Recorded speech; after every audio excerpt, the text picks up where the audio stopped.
ত্রিপুরা রাজ্যে আইনের শাসন ভেঙে পড়েছে, এটা আমরা বিরোধী দল বলে শুধু বিরোধিতার জন্য কথাগুলি বলছি, এটা মোটেই না। যে রাজ্যে আইন শৃঙ্খলা থেকে শুরু করে অর্থনৈতিক কার্যকলাপ,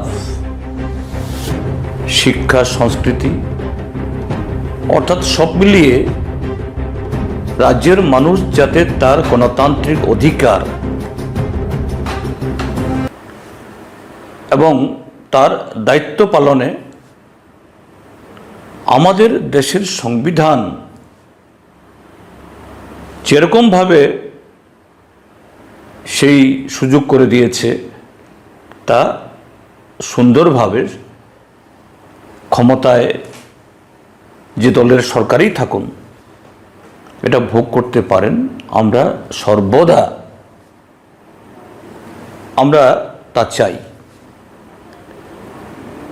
এবং আমি নিশ্চিত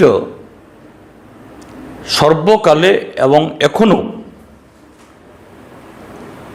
রাজ্যের সংখ্যাগরিষ্ঠ মানুষ, শুধু আমরা বিরোধী দলের লোক আমরাই চাই তা বলছি না, শাসক দলের সমর্থক তাদের মধ্যেও সংখ্যাগরিষ্ঠ, নিরঙ্কুশ সংখ্যাগরিষ্ঠ, তারা শান্তি, সম্প্রীতি, উন্নয়ন এবং একটা সাবলীল বাতাবরণ যাতে বিরাজ করে তার পক্ষে, এ সম্পর্কে আমাদের কোনো সন্দেহ নাই। রাজ্যে আজকে ভারতীয় জনতা দলের নেতৃত্বে সরকার আছে বলে সেই দলের সমস্ত সমর্থক বা সেই দলকে ভোট দিয়ে যারা তাদেরকে সরকারে বসিয়েছেন, তারা রাজ্যে এই অগণতান্ত্রিক অস্বাভাবিক যে পরিস্থিতি চলছে এতে তারা খুশি, আমরা এটা মনে করি না। কিন্তু রাজ্যের যে এই আইন শৃঙ্খলার পরিস্থিতি, শুধু গতকালের একদিনের দুটো ঘটনা দিয়েই আমি বোঝাতে চাই। গতকাল আমি ধর্মনগরে ছিলাম আমাদের পার্টির একটা সাংগঠনিক কাজে।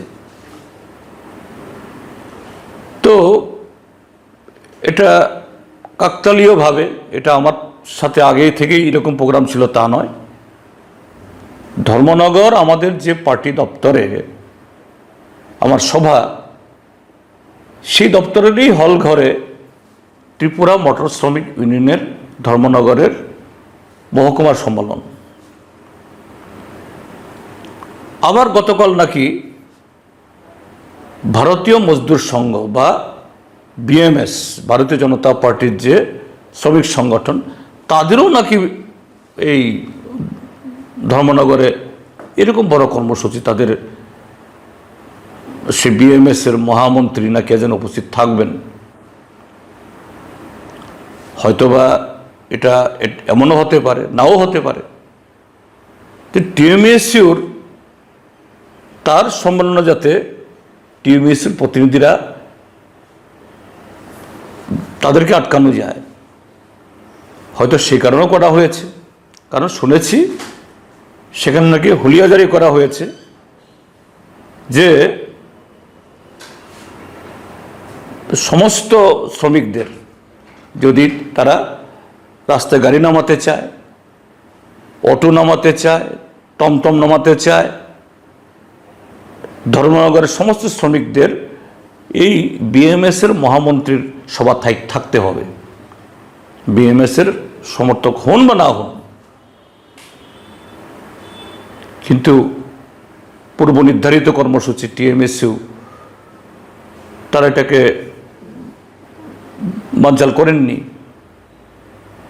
এবং যেহেতু একই কমপ্লেক্সে আমারও প্রোগ্রাম, আমাকে তারা আমন্ত্রণ জানালেন যে আপনি যদি দয়া করে আমাদের যে সাধারণ সভাতে, সম্মেলন তো তারা নিজেরা করবেন, যে এই সম্মেলনকে কেন্দ্র করে একটা এই সভা ডেকেছেন তারা, শুধু প্রতিনিধিরা না, ধর্মনগরের অন্যান্য আমজনতা তারাও এসছেন, ভালো সংখ্যক।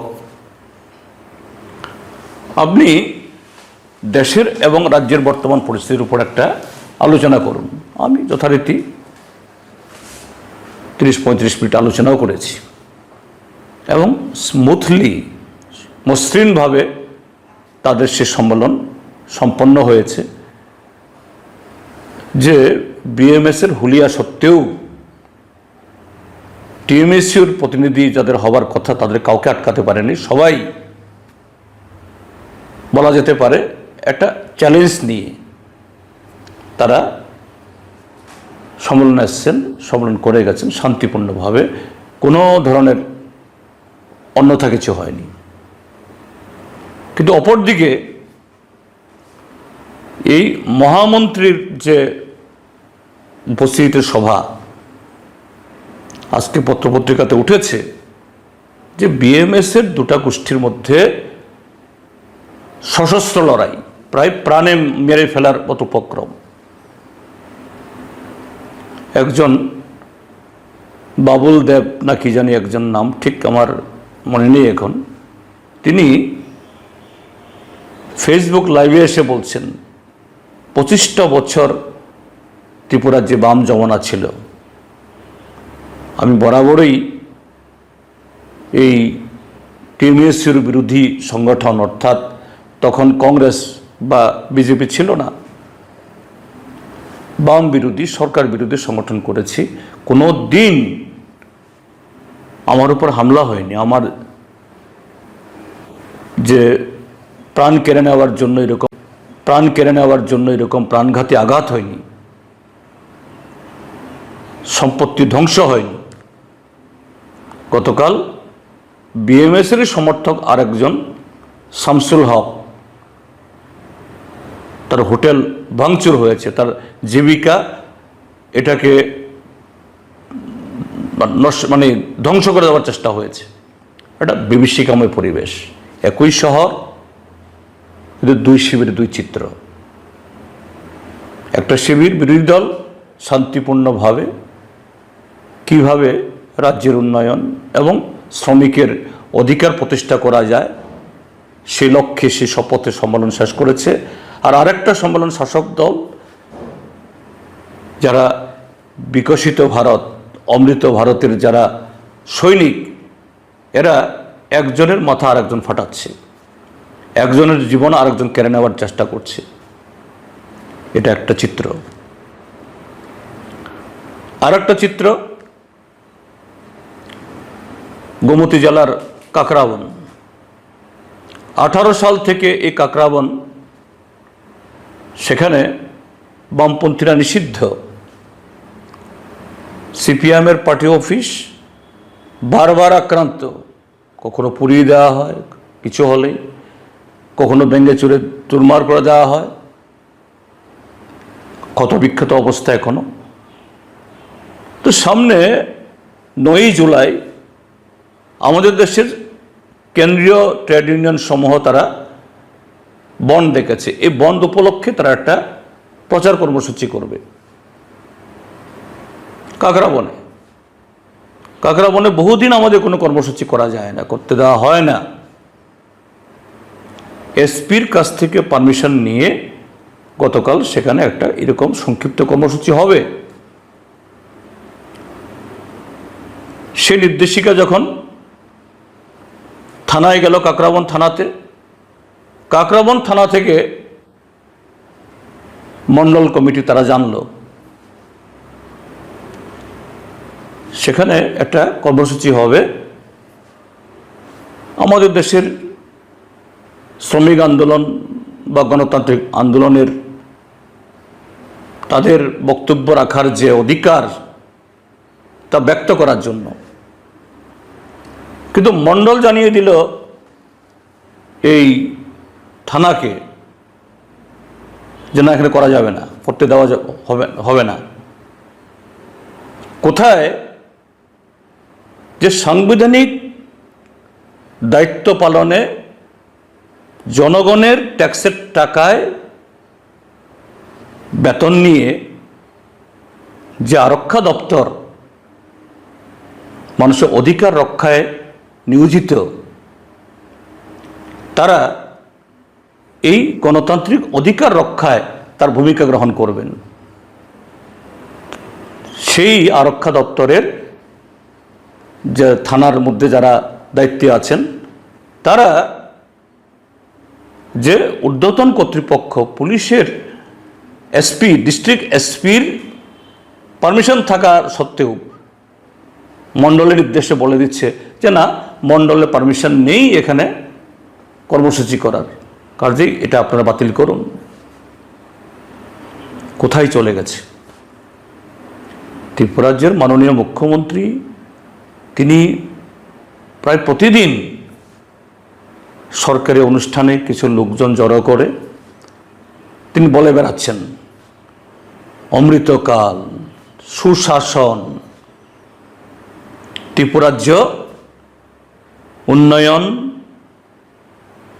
শুধু পরিকাঠামোগত না, যে শিক্ষা, স্বাস্থ্য, সংস্কৃতি, সামাজিক সমস্ত দিক থেকে যে অন্য পর্যায়ে চলে যাচ্ছে। আমি শুধু গতকাল মানে হলো জুন মাসের 29 তারিখ, এই 29 তারিখ উত্তর ত্রিপুরার ধর্মনগরের একটা চিত্র, আর ঊনকোটি জেলার গোমতী জেলার কাকরামা চিত্র তুলে ধরলাম। এই নয় যে গতকাল শুধু এই দুটো ঘটনা ঘটেছে, এইভাবে যে প্রতি পদে পদে মানুষের গণতান্ত্রিক অধিকার, এই যে কদিন আগে এই 25শে জুন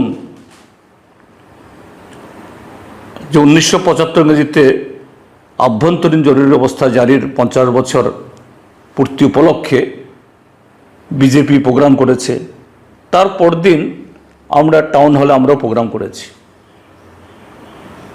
আমাদের বক্তব্য কি? হ্যাঁ, 1975 ইংরাজির সেদিনটা, এটা আমাদের স্বাধীনতার পর আমাদের দেশের গণতান্ত্রিক ইতিহাসের একটা কালো স্পট। তা থেকে কংগ্রেস দলও শিক্ষা নিয়েছে, শাস্তিও পেয়েছে। নিশ্চয়ই কংগ্রেস দলের মধ্যে যারা শুভবুদ্ধি সম্পন্ন গণতান্ত্রিক, অর্থাৎ আজকের যুগে, তারা সেই দিনগুলোকে সমর্থন করবেন না, এবং সেই দিনগুলো যাতে না আসে তারাও এ ব্যাপারে নিশ্চয়ই যে এই অনুতপ্ত, বা আগামী দিনের জন্য তারাও সেভাবে ভাববেন। কিন্তু আজকের শাসক দল যে গ্যাজেট নোটিফিকেশন করে সরকারিভাবে সারা দেশে যারা সংবিধান হত্যা দিবস হিসাবে 25শে ডিসেম্বরকে উদযাপন করছেন, প্রতিপালন করছেন, তাদের কাছে বলবো যে আপনারা তো প্রতিদিনই সংবিধান হত্যা করছেন, প্রতিদিনই গণতন্ত্র হত্যা করছেন। আপনাদের দলে শুধু জনগণের অধিকার আপনারা হরণ করছেন না, নিজেদের দলেরও। আপনাদের দলের সভাপতি নির্বাচনের কথা ছিল। নির্বাচন তো হয় কোনো রাজনৈতিক দলে বা কোনো সংগঠনে সম্মেলন করে, সে সম্মেলনের প্রতিনিধির মাধ্যমে, ভোটে হোক বা হাত তুলে, কিন্তু আপনাদের তো শিরাওয়াজ নেই।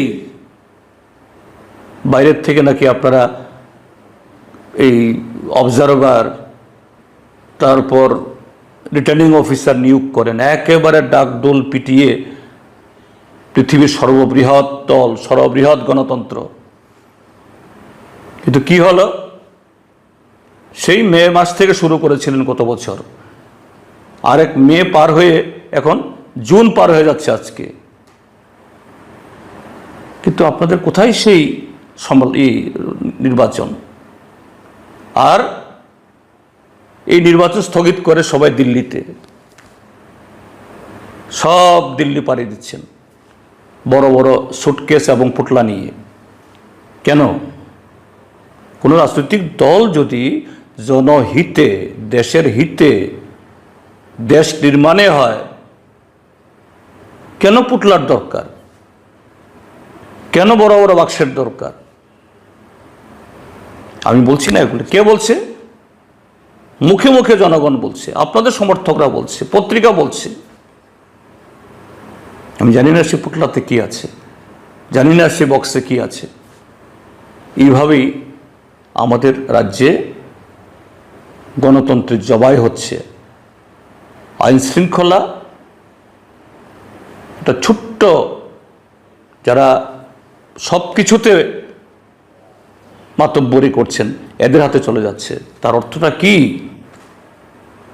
এই রাজ্যের ৪৪ লক্ষ মানুষের বাঁচার অধিকার, জীবনের অধিকার, রোজগারের অধিকার, শান্তিতে থাকার অধিকার, ভোট দেওয়ার অধিকার আজকে বলুণ্ঠিত হচ্ছে। এই হলো ত্রিপুরা রাজ্যের চিত্র, অত্যন্ত দুর্ভাগ্যের। তার বিরুদ্ধে সবাই মুখ খুলুন। বিজেপির ভেতরেও যারা গণতন্ত্র চান, শান্তি চান, উন্নয়ন চান, আমি তাদেরকেও অনুরোধ করব, এটা শুধু বিরোধী দলের বা সিপিআইএমের একার দায়িত্ব না, আমাদের সবারই দায়িত্ব এটা। My father used to worry about my education and my future, but I found the right path at Techno College of Engineering. Here, we explored the cutting edge of knowledge of physics, chemistry, computer science engineering, electrical engineering, civil engineering, mechanical engineering, electronics communication engineering, 3D design, and artificial intelligence. We are mentored by world-class faculty members and empowered through the Teka Tools initiative, which connects us directly with industry. Techno College of Engineering,